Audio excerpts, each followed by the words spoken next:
For a lot of candidates, the verbal reasoning test is actually the one they get the lowest mark on in UCAT. And the reasons for that are partly to do with the fact that some of the questions are tricky.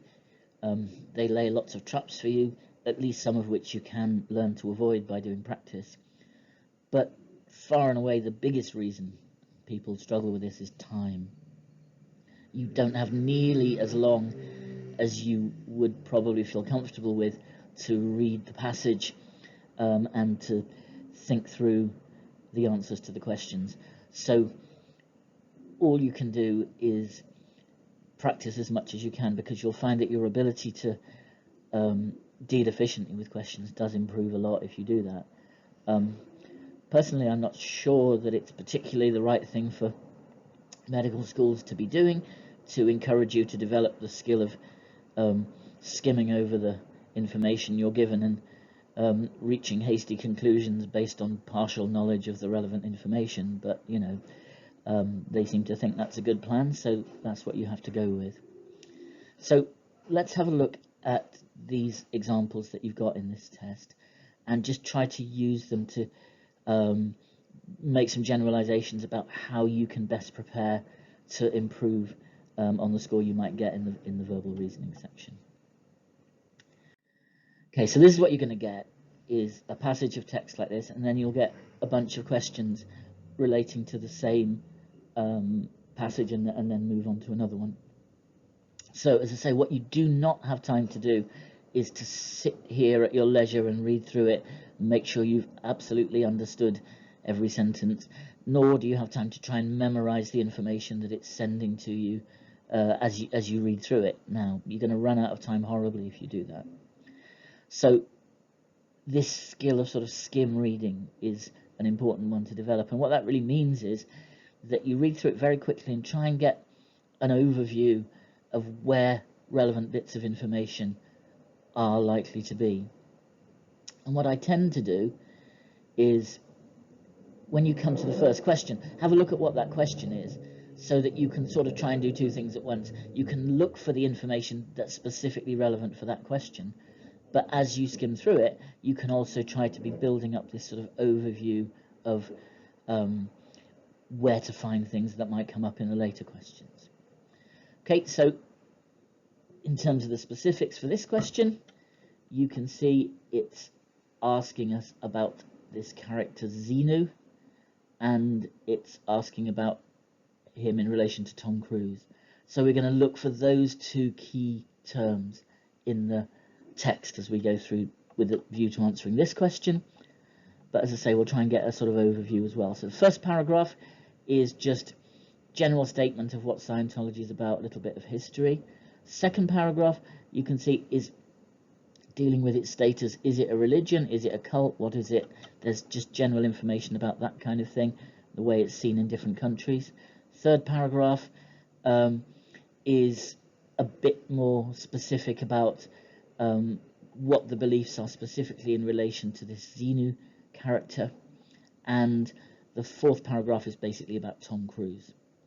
So with that in mind, the specific things that you hopefully noticed as we went through was Xenu was discussed in this paragraph, and in particular it says that the Church of Scientology only tells its followers about Xenu when they reach operating Thetan level 3, and then in the next paragraph it tells us that Tom Cruise is operating Theta level 7.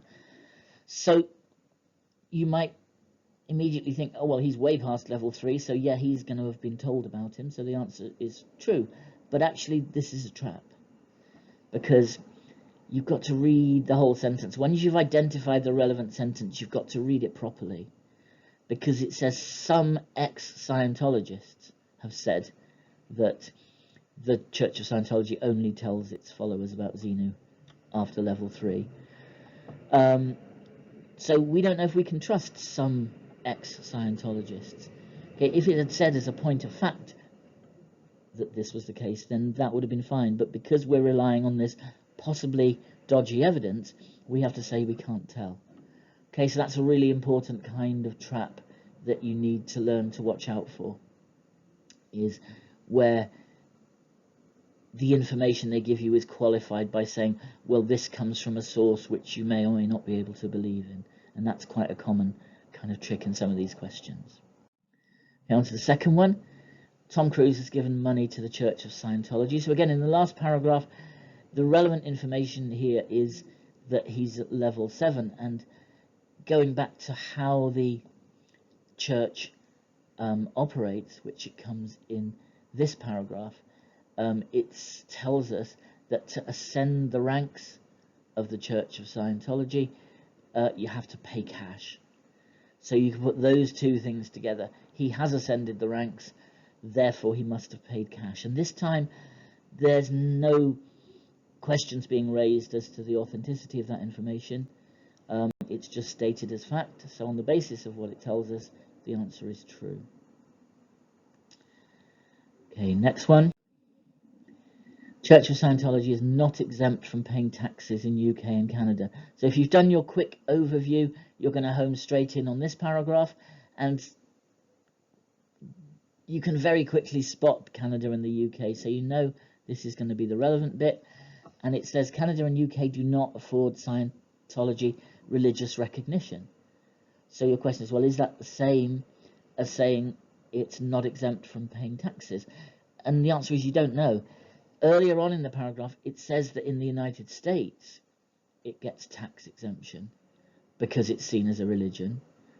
But we don't know how that works in Canada and the United Kingdom. It may be totally different. And also, there could be other reasons for getting tax exemption, even if it were not recognised as a religion, like it might be recognised as a charity or something. So we just don't know. So don't spot that it's not recognised and think, oh, that must mean it doesn't pay taxes, because we haven't got that information. So again, that's a can't tell. On to the next one. So this is actually a more straightforward one, because we're back with Tom Cruise. We're looking at the last paragraph, and it just says explicitly that his best man was this David Miscavige. And if we look back to the beginning, we can spot his name again very easily. So you don't have to read through in detail, just spot the name, and it says, yeah, he's the current leader. So this one is true. Okay, so you can see in all of those that a combination of having done a brief skim reading at the beginning, so you know where the information is, and spotting the key words, like in this case, David Miscavige. You see it twice in the text, and putting those two things together, you get the answer to the question. And you can learn to do that very quickly. That's the key to doing well in this section. So now we have a new paragraph, or set of paragraphs, and we've got to go through the whole thing again. This time the question isn't quite so helpful in terms of aiming to answer it, simultaneously with the skim reading, because it's making 4 completely different points and asking you which of them can be deduced. So really, it's possibly in this case better to just go straight in and do the skim reading. So the first paragraph is just a general introduction to malaria. It talks about the effectiveness of vaccines and other ways of dealing with it. Second one introduces some numbers relating to how well current measures have been able to deal with it. Then we've got this statement about testing and treatment. Then we've got the relationship to mosquitoes, and it identifies the parasite that causes the condition. We've got a bit of information about countries that are doing a good job in dealing with it. We've got this statement here, which is saying that things may not continue getting better because there are new threats arising, which could make malaria worse if we're not careful. And then the conclusion at the end is we need more money. So looking at this, malaria is the world's biggest killer. Well, it doesn't say that. It says it's one of the developing world's big killers. So that statement certainly doesn't support that. And there is nothing lower down to support it either. So that doesn't seem to be true. Vaccines are more effective at stopping transmission than bed nets. So look, again, still in the first paragraph, that's where vaccines were mentioned.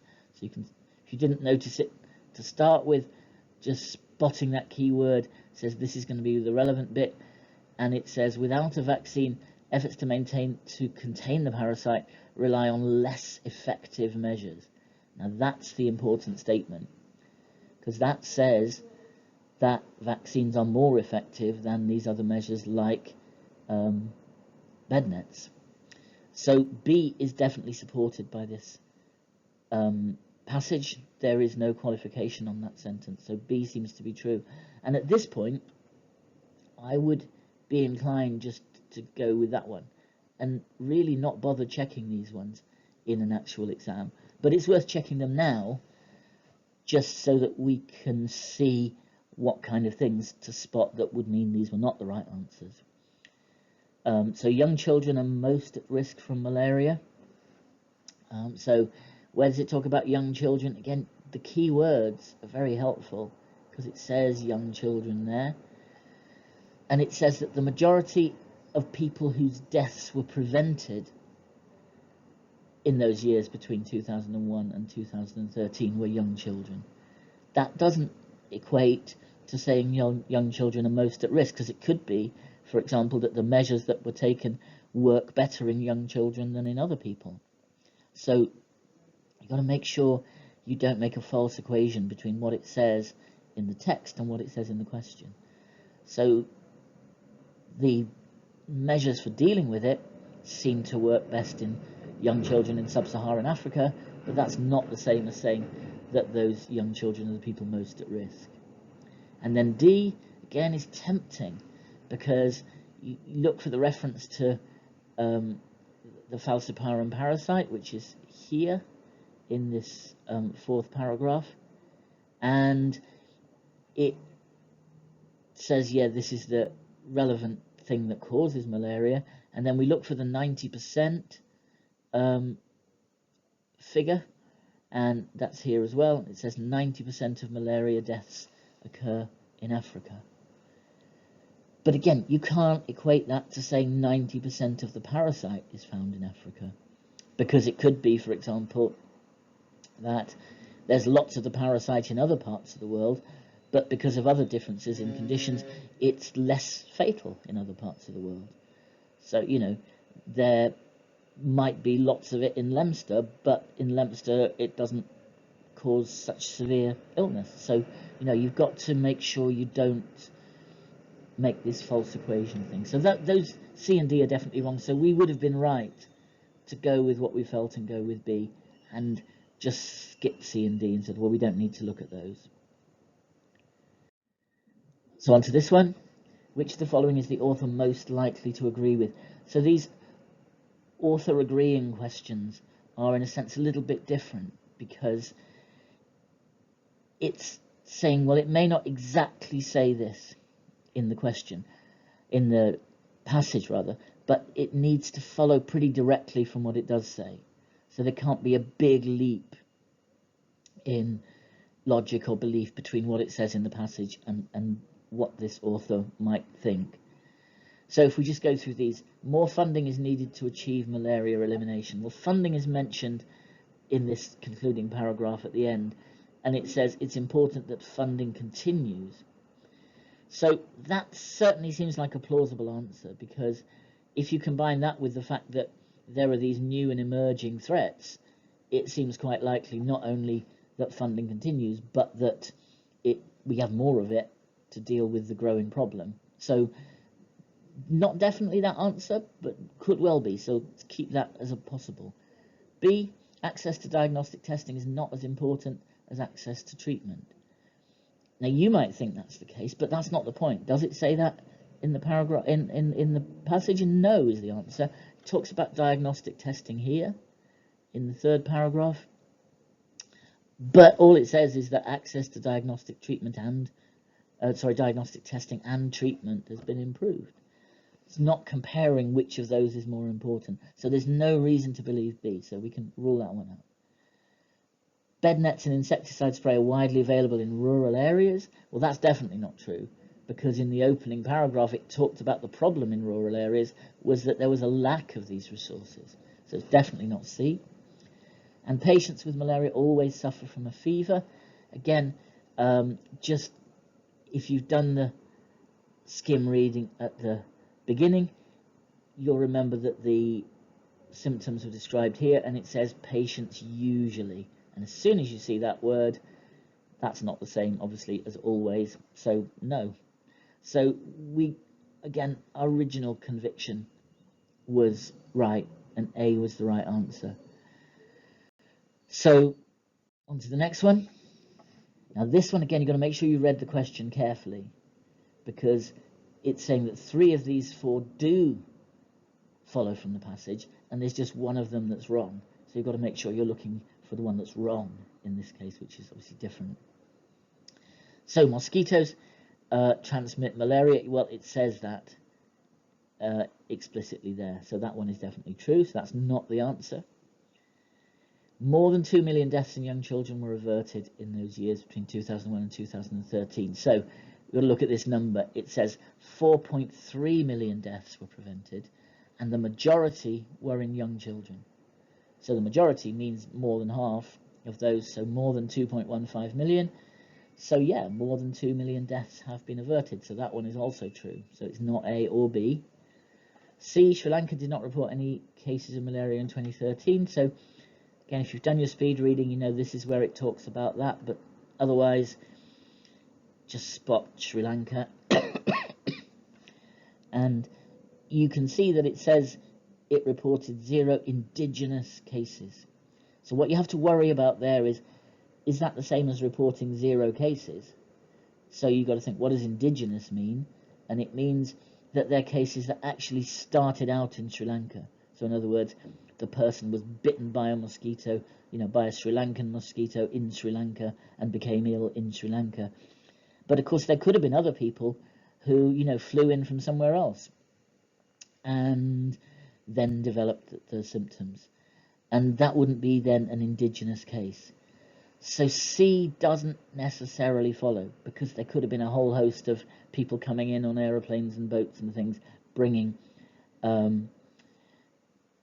malaria with them, and they would have been reported by Sri Lanka, but not as indigenous cases. So C looks like it's going to be the one, but because it just hinges on that word, then it's probably worth just having a quick look at D, but we can very quickly discount that one, because it says explicitly that the Ebola outbreak could trigger new malaria outbreaks. So obviously, if you're in an Ebola affected area, you've got an increased risk potentially of malaria. So D does follow, so we were right that C was the one that doesn't. So that's the right answer for that one. Next one, which of the following can be inferred? So we're back to looking for the one that's correct for this one. So P. falciparum is developing resistance to insecticides. So it talks about resistance down here. It talks about emerging drug and insecticide resistance of mosquitoes. So the question here is whether you have taken on board the fact that P. falciparum is not the mosquito, it's the parasite that's harbored by the mosquito. So if we're talking about insecticides, P. falciparum can't have resistance to them because it's not an insect, it's some kind of parasite. So A is wrong. Second one, non-specific flu-like symptoms mean that diagnosis is difficult without the right technology. That's a tricky one, because it does talk about the symptoms, which do sound a bit like flu, but nowhere does it say specifically that that makes diagnosis difficult. So I hesitated over that one. I thought maybe that could be right. So I kept that in mind, went on to a later one. 90% of malaria infections occur in Africa. So we're back with that 90% figure again, which is here. But it says 90% of deaths occur in Africa. That's not the same, as we've similar reasoning as in a previous question. If the death rate per infection is different in Africa than elsewhere in the world, 90% death rate wouldn't equate to a 90% infection rate. So C is not right. D, malaria still poses a significant threat to the lives of millions of people. Well, that is clearly true from what it says, because it says malaria is one of the developing world's big killers. It talks about all these reasons why current measures are not enough. And to the extent that there are numbers, the useful one is that 4.3 million deaths were averted, but that's, you know, still only a fraction of the deaths that occur, and therefore it seems clear that millions of people are still threatened by it. So B, there was just a chance it was right, but it didn't actually say that diagnosis was difficult, whereas it pretty much does say D, so I would say that is the right answer for that one. So that's it for this particular test, and obviously that just provides a very brief kind of overview of the kind of issues you have to deal with, but hopefully you've seen enough there to make you realize how important practice is going to be. In particular, you've got to build up speed. You've got to learn to read quicker than you're comfortable with, accepting that you're not taking everything in, but hopefully just building up an overview of where the information is so you know where to look at the details when it comes to the question. And you've got to develop then that ability to pick out the key words as you scan through text, so that when you come to the specific questions you find the relevant section very fast. And you will get better at that as you do more and more of these things. And then in terms of the specific questions, you want to make sure you've understood the questions. You can't reread it 20 times, but you've got to read it carefully enough to make sure you're answering the right question. And then learn to spot the traps. You know, the statements that come from unreliable sources, which mean you can't necessarily believe them. The qualifying words that are there in the text but are not there in the answer, and things like that. So lots of things that just keep on coming up. So if you do loads of practice examples, you kind of develop that sense where alarm bells will ring when those things come up, whereas you just might miss them at the first few attempts. So the more you can get done on this, the better you're going to do.